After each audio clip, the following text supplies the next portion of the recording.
The Prophet Muhammad ﷺ was approached by a man one day who asked him for advice, and the Prophet ﷺ said, "La taghdab," do not get angry. And the man, he asked for more advice. I guess maybe he thought that he already had that down. And the Prophet Muhammad ﷺ responded in a surprising way. He repeated, "La taghdab," don't get angry. And he repeated it again, "La taghdab," don't get angry. And the importance of not getting angry should be obvious to everybody, is that when you are in a state of anger, you do things that you would not otherwise do. It's almost like being drunk. And in some of the books of fiqh, some of the jurists have talked about people who do things out of extreme anger as being very, very similar to people who are intoxicated. Because you're not in your right mind.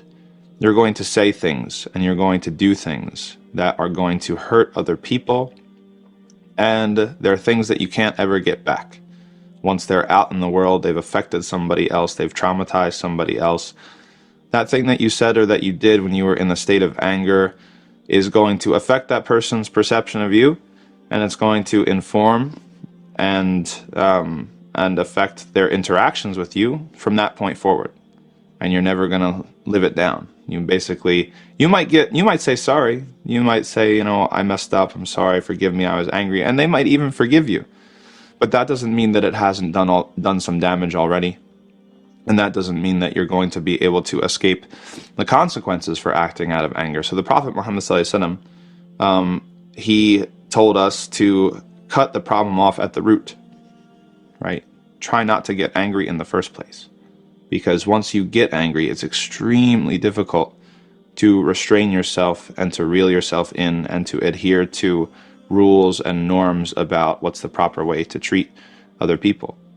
Now, this hadith is special because the Prophet ﷺ is referring to a specific type of anger that is bad, and that's anger, between people that is unjust, that they don't deserve it.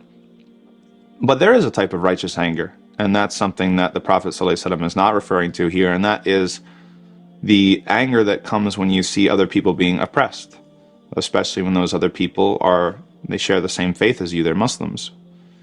So don't think, people can't misinterpret this hadith to mean that a Muslim should never, ever, ever be angry. The Prophet ﷺ got angry when he saw that people were violating Allah's commands or going against what Allah subhanahu wa ta'ala told them.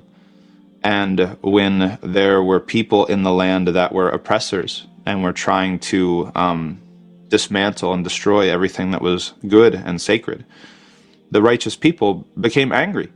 And that anger actually was the motivation that allowed them to pursue justice. So this is a specific type of anger that the Prophet ﷺ is talking about. It has to do with your normal everyday interactions with your spouse, with your children, with your coworkers, your brothers and sisters, the people at the masjid. Things are going to happen. Someone's going to say something or do something to you at some point that it's possible you could take it the wrong way, or it's possible even that it is insulting to you. But the Prophet ﷺ is telling us, don't get angry, because when you do, that's when you lose control.